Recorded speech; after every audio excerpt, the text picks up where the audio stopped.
Hey guys, and welcome back to Free Plugin Friday. By now, it is probably the new year, I think. Looking at the dates, let me pull up my calendar. It should be the 1st today. So, Happy New Year. Friday, the 1st of 2021. Hopefully 2021 brings you happiness, brings something. I know we're still probably struggling through COVID and such, but hopefully you are doing all right. And if not, hopefully things will get better. So we're going to look at another Wavesfactory plugin. Last time we looked at Subkick. This time we're looking at Snare Buzz. And you're thinking, well, what's Snare Buzz? I mean, do I want buzz from my snare? So basically this emulates the sounds of snares responding to other frequencies. So traditionally, let's say you're recording a band, the whole band is live. Now, certain things like singing and stuff probably doesn't come through the drums that much. Maybe in a live gig because you've cranked up the monitors, but not when you're recording. But what we'll do is bass amps and guitar amps and other parts of the kit. So if you're just hitting the kick, the snare's vibrating. Which if you're recording a live drum kit, of course that happens. But if you're just doing an isolation, none of the other instruments happen. Cause that kind of snare buzz. And bass is the big one because of low end frequencies that really gets the snare buzzing. So if you're like me and you use samples and you're doing it all at home, all individually tracking, you kind of miss that element a little bit. It takes away some of that live feel because none of the instruments really interact. And that's where this plugin can be really cool. So I've set it up on a send. You can see here it says buzzes. So what we're going to do is first put it on the kick and go through the different snare types in the room because it's a kind of transient sound. We're using it as a send. You can use it as a mix, but as a mix as well, it means you can't really do EQ and stuff, and it gets you out of a pickle using it on the track as an insert and mixing it in. But I like the flexibility of having on a send. So we have it set up on a send. Now, we're going to go through the different snare types, and you've also got different studio rooms, so you can kind of get what the rooms would do. Maybe you want to set up multiple snare buzzers, one to act as room mics, one to act as a close snare mic. There's a multitude of ways you could go about it. But it's really cool. So we're going to start on the kick. So if you watched the last sub-kick video, we added kick to this song, Animal. We added a bit of sub kick. So we're going to use the same kick, but this time on the kick in. So what we're going to do on the kick in, now I'll just pull up my mix here so you can see it. Let's just move snare buzz out of the way for a second.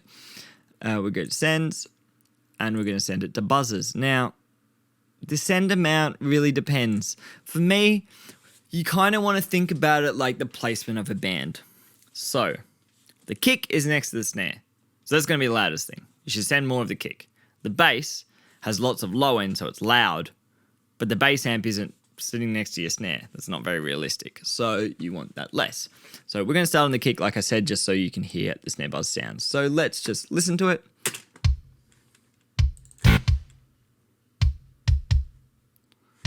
So what we're going to do is use the listen feature to really hear the buzzes. So it's quite quiet, so I'm going to crank the output just so we can hear what's going on. Now, you don't want this to be the main thing in your mix. You want it to be quiet, but anyway. Let's push some more into there. And let's go through all the snare types. So let's start at 1. Reduce mic distance. So just to kind of go through the controls, you can hear it there, right? We have snare tightness. Now, this is the tightness of the snares. So tighter has got kind of less length of that envelope, and less tightness is a bit more buzzy. You have 5 different snare types, and then you've got the studio. So these are emulated studio rooms. So you've got 5 different rooms, and you've got the mic distance. So like I said, you might want to go room mic, and a close mic. That works. There's the mix control, nice VU meter. A little bit small considering how big this picture is. Like, it's a bit of waste of real estate to use that picture and then this tiny VU meter. I can't even read the numbers on. So that's a bit annoying, but you know, I mean, I guess I can make the whole plugin take up the whole room. Now I've probably screwed up that. Okay, so something to be careful of there. Obviously, you can resize the window, just don't go past it, otherwise you screw it up if you're using Windows and a monitor like mine. Anyway, let's get back to the sound. So, like I said, we've got on the kick. I've just put the listen on, so we're only listening to the snare buzz. So let's have a listen to that. Snare 1, put the tightness down. I'll go through each of the snares, show you the controls.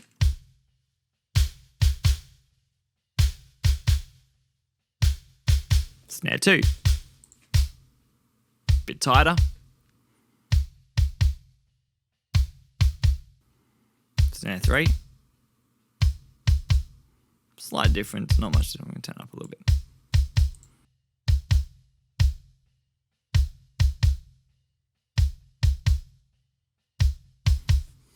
Snare 4, bit brighter, bit more in your face. And snare 5. Kind of sounds a little bit like a shaker there. So let's go back to snare 1 and have a look at the tightness. So it almost acts like a dampening gate. Much more upfront. Really just the front end of that kind of sound. So I like it better around here, I reckon, or open, depending on the song. Now let's listen to the mic distance. Obviously you get more studio room the further you go away. And now it sounds like the studio, so let's listen to the studios. Very different studio space there. Very stereo, that one. That one's pretty huge too.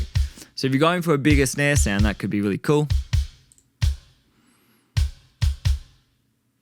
And Studio 5. All very cool. So I'm going to put on Studio 2 because I actually like, that's for some reason Clicky doesn't work. Studio 3.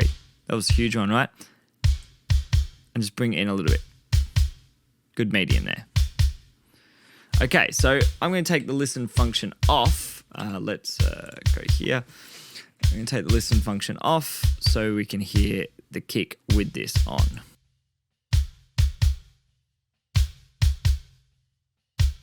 Less tightness, maybe.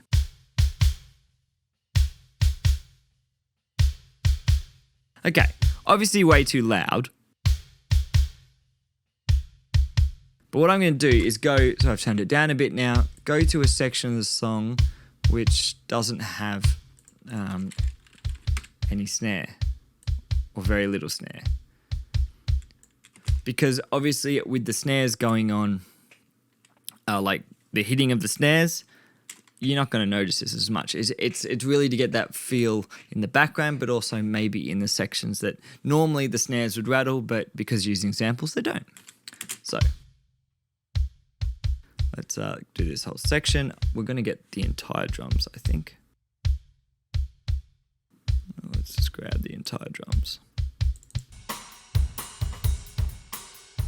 So there's cross hits there, but they don't bring out as much snare. So let's turn up a little bit so you can hear it, and then we'll just mute it on and off. Okay, so now we're muting it.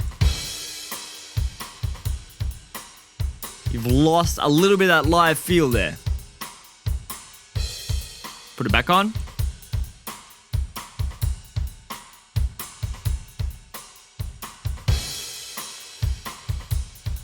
And mute it again.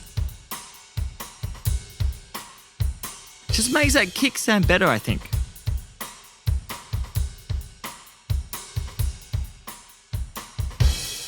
Okay, so I'm going to now put in the bass, and then we're going to dial in some bass we're going to send to it. So let's just move this window a little bit.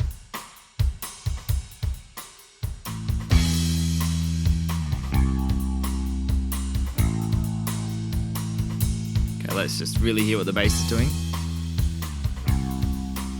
Okay, so what I might do is get rid of the drums, just listen to the bass.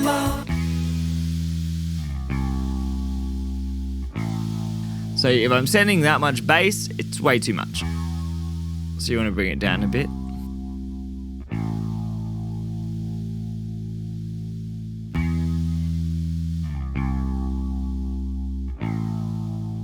Now it could be a bit long, so we could bring the tightness up a bit.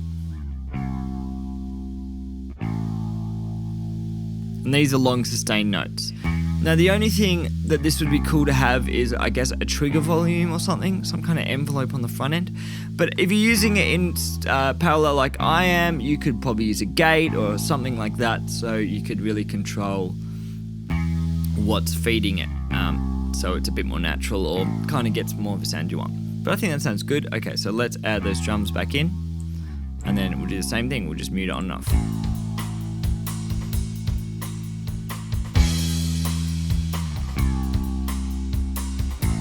Okay, and now with the snare buzz off.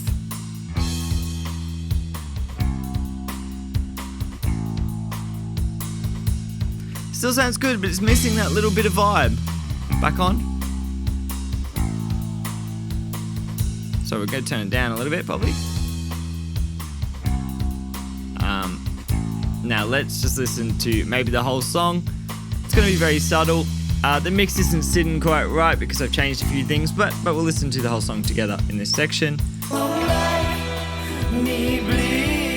Vocals are probably too loud, let's turn them down. I'm just an animal.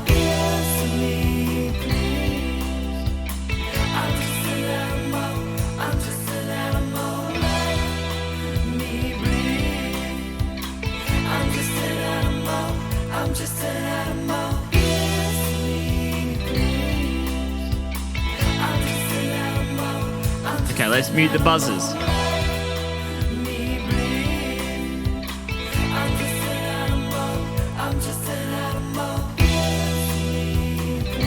Getting two kicks there because of the loop, sorry about that. Okay, let's put the buzz back on.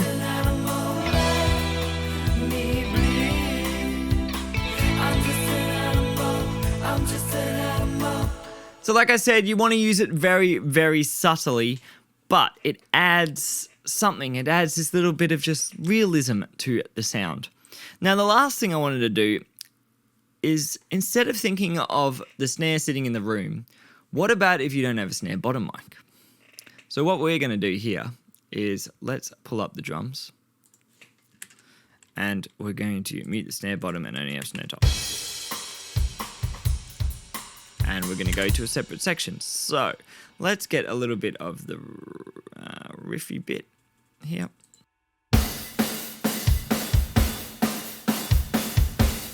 So I'm just going to solo the snare top. So that's the snare top we have. Let's get rid of the snare bottom.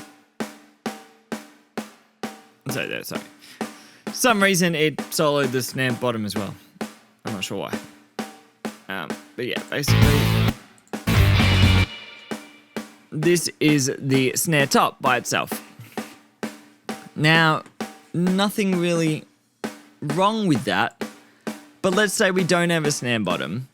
When we put all the drums together, let's take off the snare sample as well. It could lack a little bit of that kind of rattle that you want. So back to the snare top. Let's put snare buzz on. So I've got it set here. Mic distance is close because this is meant to be a close mic. Can make it a little bit tighter. Snare 1 again. Let's put the mix all the way up and have a listen. See what will suit it.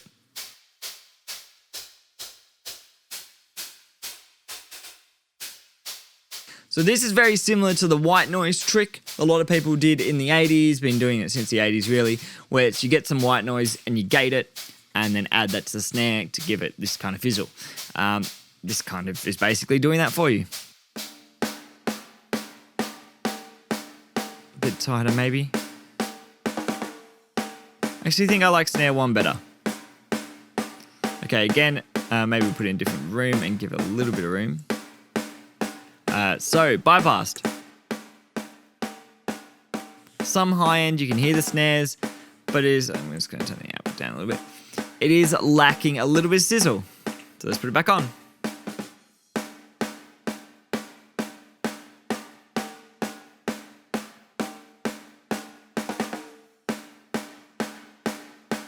And just the drums all together, and we'll do the same.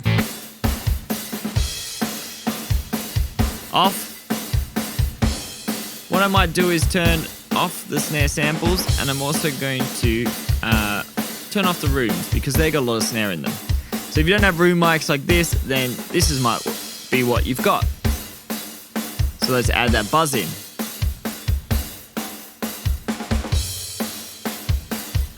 It's a bit bigger, it's a bit better, there's a bit more clarity. Now, like I said, you won't always need this, but it can solve that issue if you have no bottom mic or really dull sounding top mic with no bottom mic at all. You know, you can't always choose what recordings you've got. Now, you could sample replace, but this is a little bit more natural. Let's compare it to with the snare bottom. So now I've put the snare bottom in and taken snare buzz off. And we'll swap back.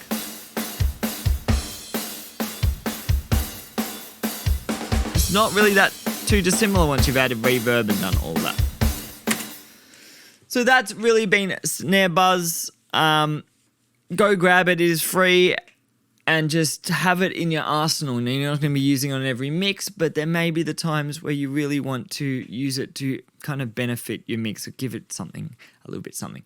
So, don't forget to like and subscribe as always. Thanks for watching Free Plugin Friday. Now, this song, Animal by The Last Dandelion, which is my band, it is out. There will be a link below that should have most of the stores, but like iTunes, Spotify, Amazon, your typical stores, all done through DistroKid. That song's been out since Halloween, so go have a listen. Not 100% happy with my mix, but it is what it is, and I hope you enjoy it. And I'll catch you next time.